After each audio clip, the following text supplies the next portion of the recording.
Olá, seja bem-vindo, seja bem-vinda a mais um FBM Talks. Eu sou a Isa Valadão e hoje eu estou aqui com o Enio Vergeiro. Seja muito bem-vindo. Enio é vice-presidente de tecnologia da Fundação Brasileira de Marketing. Que satisfação falar contigo. Satisfação é minha, Isa. Muito obrigado por ter me convidado.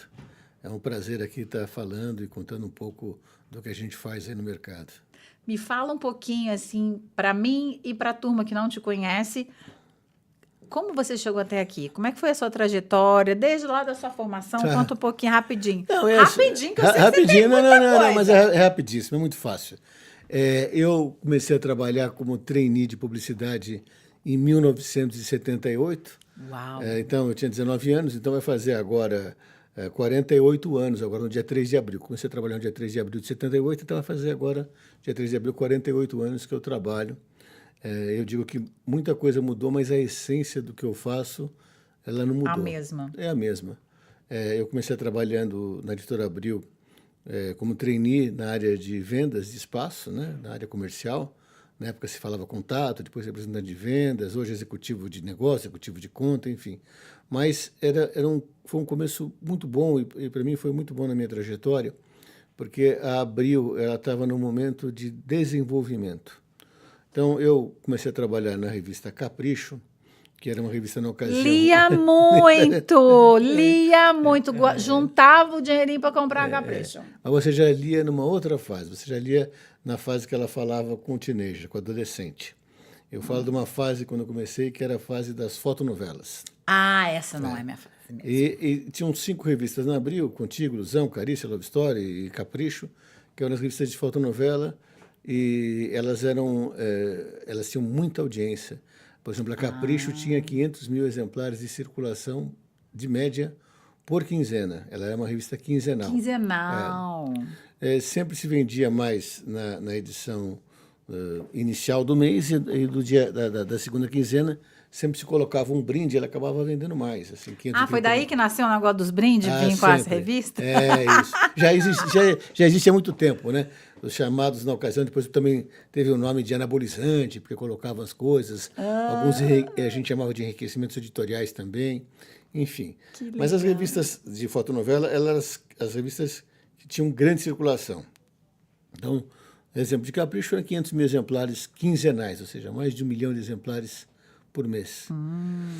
A outra revista que era a revista mais importante na Abril na ocasião, no final da década de 70, era a revista Cláudia, a revista feminina Cláudia, que ela tinha uma circulação 350. Eu lembro da minha tia lendo. Cláudia era uma das revistas mais antigas da Abril, começou nos anos 60.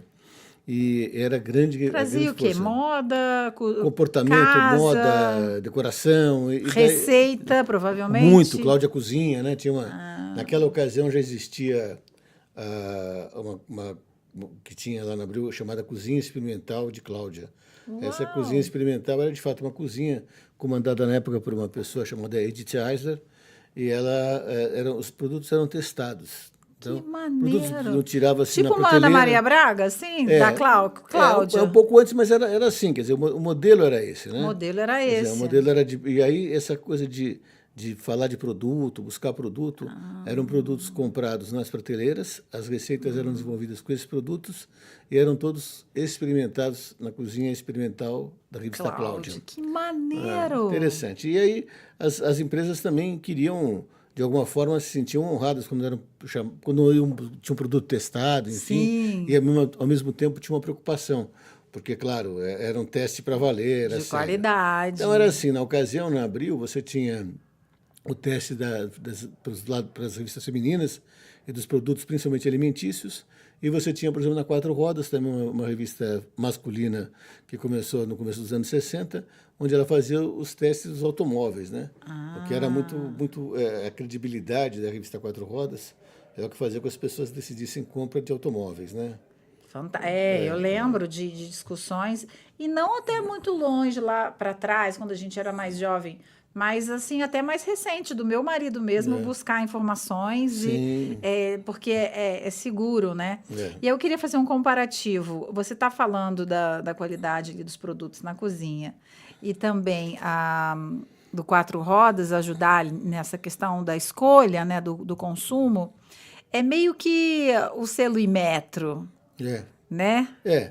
Essas coisas não existiam. Não Né? existiam. Não Então, existiam. era ali, a gente pode falar Sem que era dúvida. essa mesma Era medida, um selo de qualidade. selo de qualidade Selo, mesmo. uma referência, né? Muito Eram legal testadas isso. e aprovadas pela Cozinha Experimental de Cláudia. Muito Então, eu me lembro legal. até o símbolo. Você falou, eu me lembro do selo. Ai, como é que legal.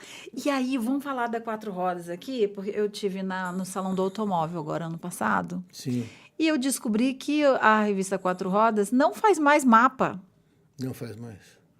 E aí, o meu marido, ele é meio preocupado, assim, ai, será que a gente vai chegar vai entrar num lugar e não ter internet, que ele gosta de viajar para uns lugares mais ermos. É. E aí ele queria comprar um mapa e não tinha. Infelizmente, não é só Quatro Rodas que não faz mais mapa. Nem a Michelin faz mais mapa. Ô, gente, como é que a gente vai fazer com o Pois é. negócio do mapa? Agora Então, é só o Waze de vez em quando ele não acerta. Então, mas eu, por exemplo, viajo muito e sempre me habituei a viajar com mapa. E para lugares que eu não conhecia. Então, para mim, eu pego lá o marca-texto e ponho no isso. mapa lá o que eu vou fazer. A enfim. gente tem, inclusive, em casa, alguns mapas ainda do Guia Quatro Rodas. Eu tenho todos. Eu tenho, assim, todos que eu usei. Que você e tem guardei, ainda. né? E agora mesmo, recentemente, fiz uma viagem agora para a Itália e Você peguei levou? um mapa do Michelin que eu tinha de 98. Eu usei agora porque não tem mais, você não acha mais. Antes você achava, eu usei esse mapa. E essa questão de você ter o mapa, hoje eu fiz uma viagem a Portugal, tentei achar um mapa, isso foi há 2 anos atrás, tentei achar um mapa impresso, não consegui, aí eu fui aqui no consulado, o cara me conseguiu, disse, mas para que você quer um mapa impresso? Eu disse, eu quero um mapa impresso porque para mim é muito mais, eu tenho muito mais noção da distância, do espaço que eu vou, e não fico só olhando os próximos 4 quilômetros, entendeu? Porque ela vai para cá, vai para a direita. Então, essa coisa do mapa acabou. Quer dizer, assim, e no caso da Quatro Rodas, ela tinha os guias Quatro Rodas, né?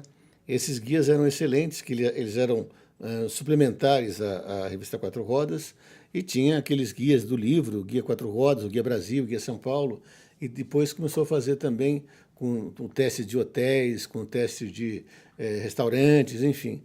Mas isso acabou. Quer dizer, acabou porque também o mercado, né, o meio revista, ele foi enfraquecendo com o tempo, e não foi por conta do meio, assim, em si. Mas como a Abril, ela tinha mais de 70% do mercado, no momento em que ela foi sofrendo com tudo que está acontecendo no mundo, ela foi minguando, e com isso o mercado veio junto, né? Porque você tem 70% do mercado, não substitui tão rápido. A gente pode falar que esse é um dos perigos de ter uma marca com hegemonia no mercado? Eu acho assim, quer dizer, você tem a situação de grandes empresas que passaram por isso. Quer dizer, as empresas que a gente conheceu, a Olivetti, Kodak, empresas que elas foram desaparecendo. Hoje elas aparecem porque essas marcas têm um recall enorme. Então, a gente tem aí ainda um apego a uma marca do Kodak, o que vier. Você tem lá uma... Kodak lançou um produto novo agora, o negócio do chaveiro. Você vai buscando porque elas vão buscando tal. inovações, né? Então, acho que isso aí é a questão que a gente estava falando aqui da tecnologia, né? Sim. Então, Como é que ela entra? voltando ao que eu estava lá na Abril, na ocasião que a Cláudia tinha uns 300 mil exemplares, a Veja não passava de 150 a 200 mil exemplares. E aí, depois eu passei para trabalhar na Veja, a Veja, peguei um momento de crescimento da Veja, onde quando eu saí, ela tinha 1.300.000 exemplares de circulação semanal. Isso aí é uma coisa extraordinária, porque você distribuir 1.300.000 exemplares no Brasil, saindo de um único ponto de uma gráfica, é uma logística incrível. Num país que a gente não tem, né? E isso está agregado também ao que eu falo. Hoje a gente fala tecnologia, a gente fala tecnologia é internet, é dados. Não. A tecnologia sempre foi a maneira de você aplicar melhor o conhecimento e desenvolver aquilo para aquele determinado fato. Então, por exemplo, a gente se valia e falava também da Editora Abril, naquela ocasião, da tecnologia. O que era a tecnologia para nós naquela ocasião? A tecnologia de impressão, né? As máquinas de impressão, com velocidade de impressão. Qualidade da imagem, do papel. Exatamente, tudo isso. Qualidade do papel, da fotografia. Então, ali já tinha, já se falava de tecnologia, como sempre se falou, né? Ali era tecnologia daquela ocasião, daquela época, né? Quando se falava lá, me lembro, a gente fala que tecnologia é uma coisa nova, mas não é. A tecnologia existiu a vida toda. A vida toda.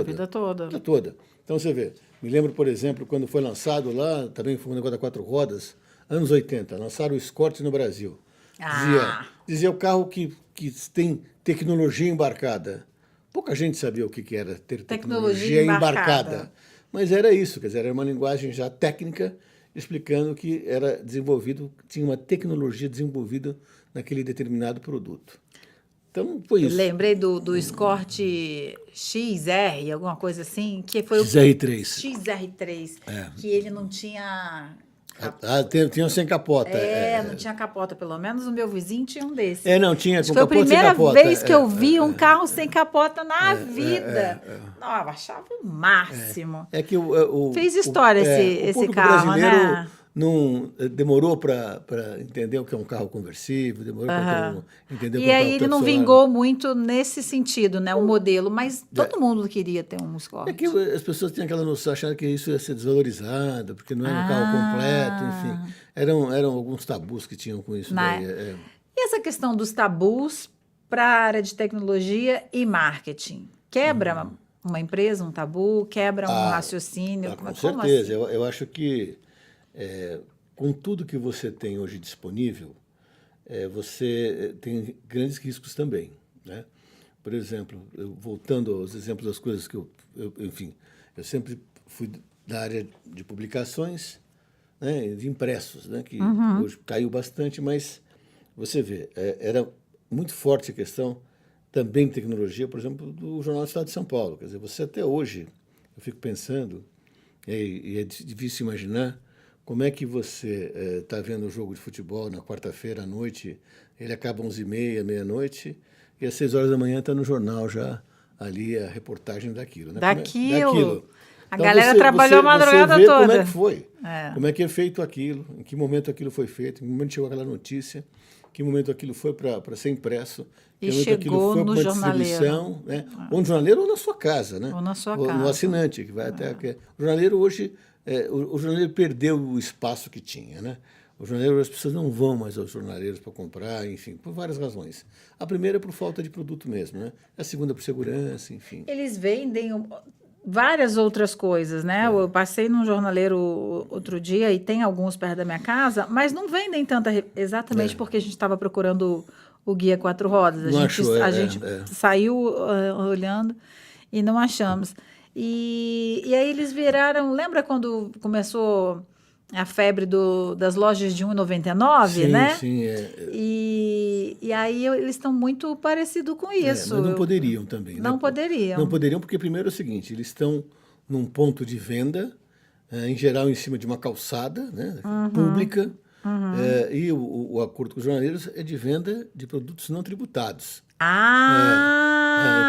Então tem isso, quer dizer... Então eles estão fugindo... Aí eu fazendo a denúncia do povo. Não, mas é o que tem acontecido. Aí o que acontece? Todo mundo já sabe, né? Já sabe. Você vai a uma banca, você vai lá e a banca está travestida de uma banca de jornal e revista. Mas Mas não é. Você vai ver só a revista o que velha, menos tem a revista. Jornal, não tem. Ele deveria ter pelo menos 70% de material impresso e não tributado. Mas não é isso que acontece. Estão lá os pontos de venda, isso é um processo demorado. É uma pena, porque as pessoas, elas perderam, diminuiu bastante. As novas gerações, eles não pegam a revista, não pegam o jornal, nem sabem o que é jornal, e nem livro, né? E nem livro também. Pois é. Mas que assim, se você pensar na velocidade que tem a informação... Não dá tempo de chegar, por exemplo, na outra ponta, porque a gente está em São Paulo. Então, é mais fácil entender que a informação que aconteceu 11h30 da noite, 6 horas da manhã, já está no jornal na sua casa, que mora em São Paulo. Mas se você mora no extremo sul ou norte, que não tenha um aeroporto próximo, você não vai conseguir ter essa distribuição desse jeito. Pois é. Mas você vê, a gente falava aqui mesmo em São Paulo da velocidade da notícia do rádio nos jornais da manhã. Mas se você ouvisse os jornais da manhã das principais rádios aí, há 10 anos atrás, você ouviria que aquilo estava pautado em cima dos jornais. Ah, certeza, mas hoje em dia então, assim quer dizer, por mais rápido que seja o rádio, seja. ele não tem Chega depois do essa jornal. força, né, de reportagem, de desenvolvimento de matérias que tem um jornal. Né? Então você imagina como é que é o Estado, como é que é a Folha, como é que é o Globo, como é que são os principais jornais do Nordeste, enfim. Mas, assim, se você olhar o Brasil, olhando, os principais jornais estão aqui mesmo, São Paulo, Rio e Brasília. Os restos do país têm jornais, mas são jornais que atendem muito regionais, né? Muito regionais. Você sabe, eu sou de cidade pequena, né? Eu sou do interior do Rio, e lá tinha uma cultura que ainda resiste, que era da revista da propaganda dos médicos, dos dentistas. Então, por exemplo, tem um prédio que é mais comercial só de consultórios. Sim. Aí você está sentado ali no consultório, esperando a sua vez, aí tinha lá as revistinhas, e aí era como se fosse um guia médico mesmo, propaganda. São serviços, né? De serviços, serviços. Ali daquela turma daquele prédio e tal. Isso ainda resiste ao tempo nas cidades menores. A gente isso vai diminuir no momento que hoje tem mais celulares no Brasil do que população, né? Então, todo mundo tem um smartphone, não um celular, um smartphone. Então, ali está tudo. Quer dizer, isso é muito bom. Mesmo os mais velhos, né? Os mais velhos, né? As classes de menor poder aquisitivo, que fazem todo o serviço hoje pelo celular, pela internet. Então, acho que não isso aí... Tem essa... E não aí não estou falando de tecnologia, mas não estou falando só da tecnologia da informação. Né? A tecnologia da informação, a gente foi... E ela vem, ela cumpre o seu papel, e a inovação é a mola propulsora do que a gente chama de tecnologia, do conhecimento. Então, eu sempre dizia que, quando começou essa questão de tecnologia, de internet, de redes sociais, as pessoas, principalmente os criativos publicitários e os estrategistas, eles tinham que arrumar uma maneira de colocar o conhecimento deles, colocar a tecnologia a favor do conhecimento deles. Quer dizer, e aí a gente viu a inteligência artificial chegar nisso. Quer dizer, a inteligência artificial, ela também já existe há muito tempo. E também eu acho que demorou muito para que isso fosse mais popularizado. Certo. Porque a IBM já tinha feito isso com os advogados, de trazer lá o Watson, né, que é o modelo deles, que colocavam tudo que jogava tudo que era assunto de direito, de julgamentos, de processos, enfim. Então, aquilo, em vez de ter aquela prateleira enorme, o cara ia lá, buscava e ia fazendo isso, né? Então, o que acontece é que você ali já era a inteligência artificial. Que legal. Quer dizer, é você jogar o teu conhecimento, esse conhecimento ele vai juntando-se a outros, e aí a pessoa vai buscando, vai trazer. E é um fenômeno, né? Eu me impressiono sempre quando pergunto para as coisas no chat GPT. Eu também. As gerações mais jovens, eles já têm isso um pouco mais enraizado como uma coisa normal como a gente se acostumou a ver uma televisão na sala, e tudo. Mas para a gente ainda, a gente viu a internet nascer, né? Então, para a gente ainda é desafiador entender e se render a isso, né? Você entender, assim, por exemplo, e a gente vai ver como é que isso vai ser superado. Quando começou a história do e-mail, né? E hoje a gente fala, eu estava outro dia falando com um amigo meu que era colega lá nos anos 90, lá na revista Exame, ele disse, não, você lembra quando eu te mandei aquele e-mail? Eu falei, não tinha e-mail nos anos 90. Na verdade, você me mandou uma comunicação interna. E essa comunicação interna, que a gente chamava de CI, ela era levada por um mensageiro. Tinha que os deixava office boys, né? internos, deixava ali, você escrevia, mandava, respondia e tal. Não tinha, primeiro você não tinha um computador, você tinha um telefone, tá certo? Depois você tinha, então você imagina... Você imagina hoje que isso, a tua vida inteira você viveu isso, não viveu. Então quando você pega a questão da facilidade, do que tornou o e-mail, e hoje você usa menos o e-mail porque você usa o WhatsApp. Então, o que vem depois, né? Essa que sempre é a dúvida, porque o WhatsApp, para mim, é um fenômeno. É uma coisa impressionante, né?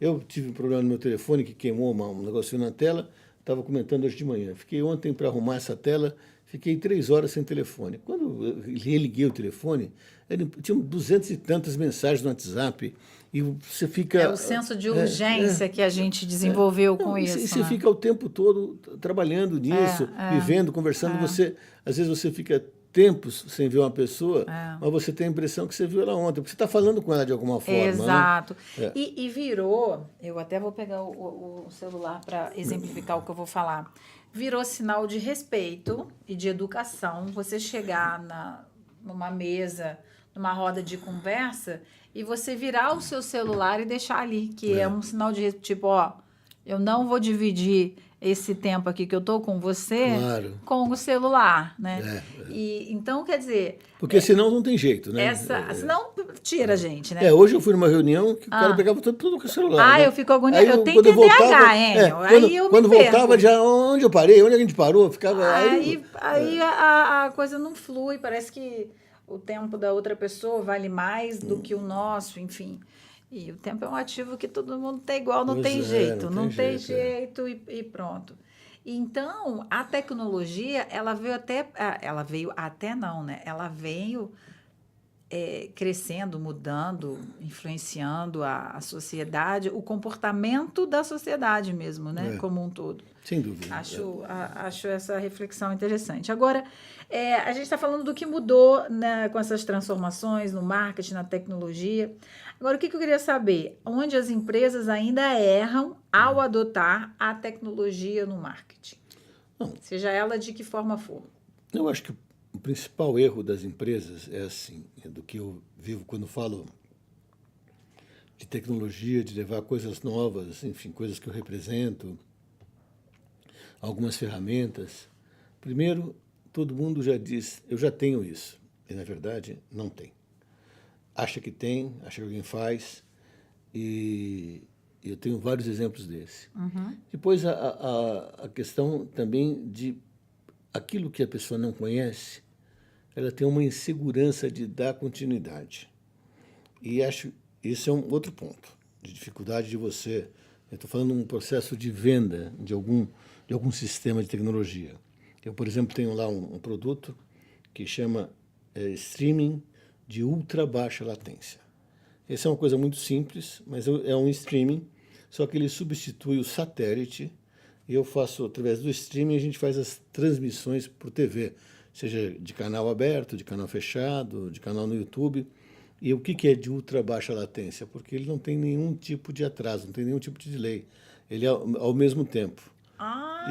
E também se vale de não precisar essas câmeras... Eu não vou ouvir o gol na casa do vizinho você vai ouvir antes... na hora. Você não vai ter aquela coisa de chegar lá e... Bruninha, eu vou falar com o Jean Vitor. O Jean Vitor está esperando assim. Bruninha, não tem isso. Não tem esse delay. E você usa... Hoje, com esses celulares todos aí, de última geração, e nem precisa ser o de última geração, mas a última geração traz muito mais qualidade na reprodução da imagem, você usa, e não precisa nem ter um cameraman, nada. O próprio repórter vai lá, resolve e faz ao vivo. E esse aqui vira ferramenta, inclusive, ele junta com outros todos. Então, qual é a minha dificuldade quando eu apresento isso para uma emissora de televisão, para um canal de televisão? Primeiro, ele acha que não vai funcionar assim, que ele tem um satélite, tem um espaço do satélite, e é caro, porque o satélite hoje é muito caro. Ele tem que alugar, ele aluga o sinal, é isso? Igual quando a gente paga a TV por assinatura? Exatamente, paga pelo sinal. Que interessante. Então, ele tem que ter o satélite, tem que ter a redundância disso. Então, primeiro, eu acho, mas não é possível que tenha isso, o que te leva a imaginar que talvez essa coisa certa, mas talvez no momento errado ainda. Ainda não está maduro para as pessoas entenderem isso. A segunda coisa, ele acha que já faz isso. E depois a outra coisa é a insegurança de alguma coisa que ele não conhece ainda. Então, de mexer em alguma coisa que ele não conhece de fato. E assim são para as várias situações. Uma das coisas que eu tenho de tecnologia é uma coisa que desdobra as peças. Então, eu faço com inteligência artificial. Eu tenho uma peça, pego algumas peças de campanha, uma campanha da Vivo, por exemplo, pega as peças que foram feitas as campanhas todas para TV e para mídia impressa, enfim. E aí a gente pega todo aquele material e começa a fazer as peças para distribuir nas redes sociais. Ok. E dobra, ela vai desdobrando as peças e ela vai adaptando aos formatos, inúmeros formatos que cada um tem. Se você for fazer uma campanha de out of home hoje, por exemplo, você tem vários formatos. Tem o formato do aeroporto, tem o formato do relógio, da rua, você tem o formato do indoor, enfim. Então, aquilo, por exemplo, aquela peça, ela desenvolve e ela tem um poder de analisar, avaliar aquilo, isso é inteligência artificial, de quais são as mais vistas e substituí-las. Também é uma coisa bacana, já está usando, mas é assim, demora um pouco para ser entendido. A hora que é entendido, pronto. Aí vai embora. Vou dar um exemplo, né? Eu trabalho com muitos influenciadores, né? E aí a turma que faz conteúdo para o YouTube estava me contando que agora eles podem fazer 3 capas para o YouTube. E aí eles avaliam a performance do vídeo, que o YouTube já fornece esse dado, e aí o YouTube... Essa avaliação, isso. Aí o YouTube já fornece qual dos 3 tem melhor performance, certo, e começa a mostrar mais esse. É o mesmo vídeo, só mudou a capa. E eu falei, gente, mas como é que ele faz? Você tem que fazer as 3 capas, você sobe as 3 capas, né? E pronto, ele faz a mágica. Falei, caramba, que legal. E aí ele escolhe fixar ali, depois será de quanto tempo? Não, então, eu acho assim, a gente... primeiro, acho que a questão da tecnologia é muito rápida. Quando você já começa a ser compreendido aquele sistema, aquele projeto que você tem, já está aparecendo um novo, entendeu? Sim, e aí eu acho que essa é a dificuldade, porque quem está do outro lado, no emissora TV, não pode estar mudando o tempo todo, entendeu? Não pode. Porque senão também o sistema todo ele vira uma coxa de retalhos, né? Não consegue manter aquilo, teria que atualizar, não consegue ficar colocando penduricalhos naquilo, entendeu? Agora eu vou aproveitar esse gancho que eu falei das capas do YouTube para a questão de tomada de decisão. Eu acredito que os dados que hoje já estão muito mais acessíveis do que antes, mesmo com as políticas de proteção dos dados mais pessoais e tal, mas o comportamento do consumidor, como que esses dados e a tecnologia, obviamente, que fornece isso, esse estudo, tem ajudado no crescimento do mercado brasileiro, por exemplo? Na tomada de decisão, né? Quando a gente fala tomada de decisão. Bom, você vê, hoje você tem dados que você tem, com tudo com a LGPD e tudo mais, mas você tem tudo que precisa, né? Quer dizer, se eu pensar de novo, voltando lá atrás, na época da Abril e do impresso, a gente tinha as assinaturas. A Veja tinha 800 mil assinaturas, Playboy tinha 120 mil, a Quatro Rodas também 180 mil, enfim. Então, ali, o que você tinha? Você tinha dados, você tinha o nome da pessoa, basicamente o perfil, se é homem, se é mulher, qual é a classe social, o endereço. Né? Não tinha o telefone, não tinha nada, o endereço. Aquilo já era uma coisa, era um ouro, porque quem quisesse fazer aquilo, trabalhar diretamente aqueles públicos específicos, ou por região, ou por sexo, ou por classe social, você já tinha aquilo, eram dados que a gente já vendia. E a gente não vendia mais porque era desinteressante. Olha. Porque, claro, se eu tenho uma Veja, tenho 800 mil exemplares, se o cara começa a falar diretamente com o meu cliente, dele, ele não vai precisar mais anunciar na Veja, ele vai achar o caminho dele, entendeu? Entendi. Então, era isso. Hoje você tem, com o que você tem hoje de dados, eu acho que você faz o que você quer. Eu acho que tem alguns riscos. Eu, por exemplo, que trabalho com isso e gosto disso, que vivo disso. Eu fui um dia numa apresentação falando sobre isso tal, e estava lá um diretor de marketing de uma rede de farmácias de São Paulo e disse como é que ele tratava o consumidor dele. Ele disse, eu tenho o DNA de quem entra na minha farmácia. Eu sei o que ele compra, quando ele compra, que remédio ele está tomando, que isso e aquilo. Aquilo me incomodou tanto. Porque a farmácia, que tem que ser uma farmácia, eu vi que ela já não é mais uma farmácia. Porque você chega lá, aonde você tem que dar uma receita se você quiser comprar um remédio, está cheio de coisas em cima, de ofertas. Você não tem mais um espaço para abrir uma receita. É tudo oferta. Depois, e é verdade, cara puxa lá um papel, mesmo. Ele já sabe, enfim. E tem lá, olha, que aqui você tem um desconto hoje de 15% pelas coisas que você costuma comprar, shampoo, etc e tal. Sai lá a lista e tal. eu falei, pô, aí eu me senti invadido, né? Porque Mas a gente é sempre, né? Mas essa pretensão de você dizer que você tem um DNA, que você conhece talvez a pessoa melhor do que ela própria, entendeu? É uma coisa que me incomoda um pouco. Eu acho que tem que ser, como a gente fala, usado com moderação. Com moderação. E entendendo porque se você é muito agressivo, você também causa uma rejeição, né? E acho que esse é o problema. Que é exatamente o que você sentiu. Pois é, exatamente isso. Senti porque eu falei, pô, será que eu vou lá e eu tô, não tô eu tomando a decisão, estão tomando a decisão por mim, né? Então acho que é isso que a gente se incomoda um pouco, né? Mas essa questão da tomada de decisão, né? Será que estão tomando a decisão por mim? É muito. Se a gente for discutir isso, eu acho que fica muito tempo, porque a própria inteligência artificial, se a gente falar de rede social, ela escolhe o que eu vou ver, né? Esses dias eu estava procurando um sugar, né? Que não é sugar, o depurador de ar, sim, né? Um exaustor. Um exaustor, e daqueles internos, né? E aí eu procurei nos três canais, nos 3 marketplaces que eu estou acostumada. E comprei num deles. Os outros 2, que ainda não souberam que eu comprei, eles não param de me mostrar aquele modelo que eu fiquei mais tempo vendo, mas outros modelos também e coisas acessórias. Eu falo, caramba do céu. E às vezes a gente nem abre, tá? Às vezes só falo. Às vezes a gente fala perto, né, do celular alguma coisa. E aí a gente estava falando de lugares. Eu viajei agora semana passada, a gente está falando de lugares diferentes para ir e tal, né? Para onde vai ser a próxima viagem? Se a gente não programar, não faz. Na hora que eu abri o celular, a pesquisa estava pronta. Então, assim, estão tomando a decisão por mim, né? E o ser humano é preguiçoso, e aí ele quer ali o que é mais raso, o que é mais fácil. Nesse caso de viagem que você está falando, ela te desperta um desejo, né? Sim. Porque já vem lá mostrando as melhores coisas. Sim, daquele lugar. 5 melhores lugares para você ir, para conhecer. 5 melhores hotéis, 5 melhores restaurantes, 5 melhores passeios. A gente viaja para comer, né? Gente do céu, meu Deus. Mas é isso. Estão tomando a decisão por nós.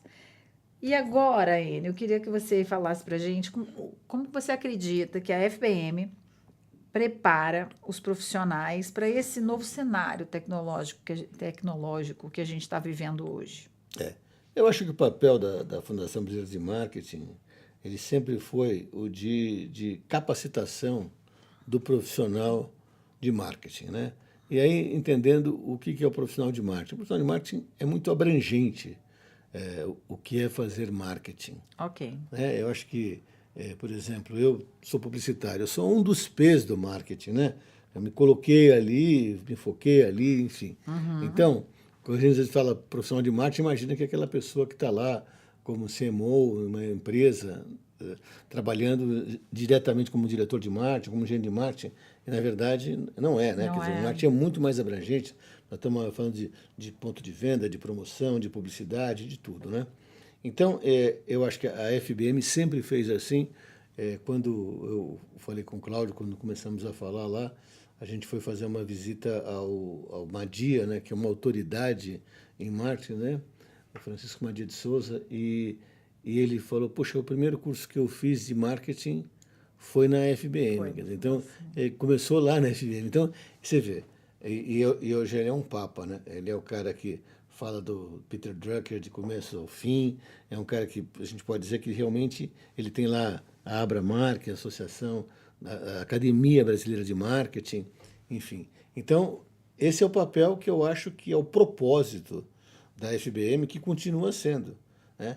O que a gente está fazendo, eu acho que essa é a tentativa, é de estar, primeiro, cada vez mais atualizado, para poder capacitar e atualizar esses profissionais. Eu acho que a gente fala e tem que falar cada vez mais com quem está ingressando no mercado, com quem já está há algum tempo no mercado, mas mas não para quem já está lá na frente, porque esse precisa, mas aí é o topo da pirâmide já. São outras coisas específicas para esse público. Eu acho que a gente tem que ser mais abrangente, né, no fato na base da capacitação mesmo, entendeu? E aí mostrar a essas pessoas, esses profissionais, porque, assim, nós, primeiro,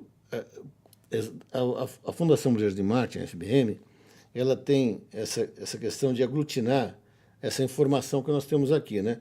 Os profissionais que participam, o conhecimento, as nossas discussões, e colocar, por exemplo, num site, aqui no podcast, enfim. Uhum. Então, qualquer pessoa, e ainda mais fora de São Paulo, tem dificuldade de ter essas informações todas. Né? Ela não tem isso com facilidade em Salvador, em Recife, não tem. Sim. Aqui nós temos. Nós temos porque a gente vive isso, está o tempo todo nisso. E a gente está se encontrando aí de alguma forma. A geografia ainda tem valor nessa parte. E a gente está aí, o tão conhecido networking que está escrito aí, é isso, né? Quer dizer, a gente está trocando experiência, está falando, nós estamos fazendo isso aqui. Quer dizer, isso aqui, para nós, pode ser uma coisa do dia a dia, rotineira. Mas para quem está nos assistindo, isso aí é muito rico, porque traz muita informação. E eu vejo assim, como eu estava te falando, o negócio da tecnologia. Eu estava com uma pessoa falando a respeito de um projeto que a gente faz, assim. Aí a pessoa falou assim, olha, eu conheço muito tecnologia, trabalho muito com isso. Minha esposa, que está comigo também, a gente é louco em tecnologia, em inovação, e eu faço tudo no ChatGPT, e eu acho que vocês não estão trazendo nada de novo para mim aqui. Falou, beleza. Aí o meu partner lá disse assim, coloca aí então no ChatGPT o que a gente faz para você ver o que é. E o cara foi lá e o ChatGPT falou melhor de nós para ele do que nós mesmos, entendeu? Então, isso é muito bom, porque às vezes não é você que está falando, é alguém que está falando. No caso, era o ChatGPT mostrando qual era a qualidade daquele sistema que ele está mostrando para eles. Daquela solução. Muito bom, muito interessante. Boa colocação, gostei. Então, aí a gente acabou chamando ele de ChatGPT, porque tudo ele pergunta para o ChatGPT. E virou cliente? Virou cliente. Mas por que a gente virou cliente? Porque ele acredita piamente no que está no ChatGPT. Ele tem razão, tá certo. Ele vai lá, ele viu, ele tem a informação toda, ele descobre quem é. Você já experimentou ver seu nome e colocar no ChatGPT? Não. Então experimente. Meu Deus. Experimente. Vou fazer isso. Experimente. Vou fazer na hora que a gente acabar aqui a gravação. E olha, já estamos caminhando para o final. Passou rapidinho, né? Ótimo. E eu queria que você falasse com o nosso ouvinte, quem está nos assistindo, o que os líderes precisam desaprender para evoluir? Olha, o que precisa desaprender para evoluir? Inclusive, foi o ChatGPT que me ajudou a fazer essas perguntas. Essa é uma pergunta difícil. Eu coloquei você no ChatGPT, mas as coisas que eu acredito que fazem sentido para o nosso FBM Talks. E essa pergunta é dele. As outras teve um tiquinho meu aqui, mas essa aqui é todinha dele. Eu vou te falar assim, eu não sei o que as pessoas têm que desaprender. Desaprender é uma coisa difícil, mas eu acho que tem que aprender coisas novas, né? Eu entendo que as pessoas, isso é meio clichê, mas as pessoas, de fato, elas têm que se reinventar, né? Porque se você não tiver atualização, você vai ficar lá atrás. Eu vejo, por exemplo, na época que eu estava na faculdade, era sempre aquele curso, 4 anos, padrão, depois você vai avançando e tal. Não muda, né? Eu sou professora universitária então, ainda. Mas você vê, hoje, para um estudante que entra numa faculdade para fazer um curso de comunicação, de marketing, ou do que seja, 4 anos é uma eternidade. É muita coisa. É uma eternidade. Então, essas coisas, elas vão mudando hoje com uma velocidade muito maior. A gente tinha, no final dos anos, do começo do ano 2000 e tal, tinha muita coisa, acho que era o melhor momento da publicidade em termos de conhecimento, também de livros, de teoria e tal. Você pega hoje, é pré-histórico, né? Então, não é desaprender, aquelas coisas não servem mais. Aqueles conhecimentos, aqueles princípios, eles não fazem mais sentido hoje. Eu vejo, por exemplo, as pessoas que se reinventaram, e elas continuam e têm sucesso, porque elas não ficaram lá atrás ainda defendendo as mesmas coisas. Se você pegar os grandes nomes, por exemplo, para dar um exemplo próximo da publicidade, os profissionais criativos, se você vê como eles recebiam um briefing, fazer uma campanha naquela ocasião, há 10 anos atrás, e vê hoje, é uma coisa absolutamente diferente, porque é outra linguagem, é outro público. Em muito, eu acho que nem se sabe fazer direito. Por isso que há destaque de algumas agências criativas que conseguem fazer isso do modo correto. Porque o ano passado, ainda faleceu o Roberto Dualib, no segundo semestre, mas no primeiro semestre eu estive com ele, e ele estava falando comigo que ele é realmente uma autoridade na publicidade. Ele falou assim, eu estou muito triste com o que é a publicidade hoje, porque no intervalo comercial você vê só gente dançando, põe música, põe gente para dançar, põe um produto e não tem mais nada. Quer dizer, bunda de fora só. Não tem nada, tem nada. Então, aí ele falou, como é que a gente tinha tanta preocupação, enfim. E a verdade foi que era tão boa, tanta qualidade a publicidade brasileira. Tinha história. Pois é, Tinha história. O famoso storytelling, né? De verdade. E tirando algumas emissoras, em outras emissoras, o conteúdo comercial era muito melhor do que o conteúdo artístico, né? Porque tinha qualidade. Sim, tinha qualidade. Sim. Entendeu? E aí, na hora que você fala de storytelling, de propaganda, dos intervalos, né? Eu me lembrei da propaganda Doriana. Que até hoje a família Doriana. Exatamente. Então virou sinônimo para. E o que é incrível é que todo mundo sabe o que é, né? Exatamente. Todo mundo fala assim, esse aqui é tipo família Doriana. Já sabe o que é. Sabe. É impressionante. Todo mundo sabe.